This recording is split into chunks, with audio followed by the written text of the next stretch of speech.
Deyir, 7 yaşdan namaz qıldır, o saat deyir, 7 yaşda uşaq nə bilir, namaz nədir? Mən onu əvvəldə də demişəm, 7 yaşda uşaq nə bilir, təhsil nədir? Nə bilir, niyə durğuzursan səhər uşağı? Qoy yatsın, uşaq nə başa düşür, təhsil nədir?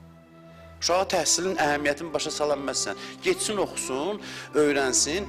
Məsələn, 15 yaşa çatanda özü başa düşəcək. Amma onu indi anlatmağa ehtiyac. 7 yaşdan dur, dərsüyə get, vəssalam. Yox, oturub fəlsəfə açasan, oğlum, elmin əhəmiyyəti, o başa düşmür, sən nə danışsın? O hələ hərif öyrənir. Onu məcbur eləməlisən. Deyir, 7 yaşdan dur, namaz qıl. Zorla döyə-döyə yox, təşviq eləyin 7 yaşdan. Nə başa düşür, qoy başa düşməsin. Amma əmr alsın indidən, ruhunda bir zəmin yaranacaq. Namaz özü başa salacaq ona, namaz nə üçün? Yox, sən başa salasın, o başa...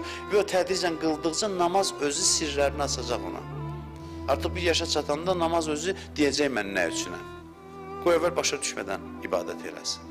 Sadəcə əmr kimi ibadət eləsin. Ona görə də əs-salat əmududdin.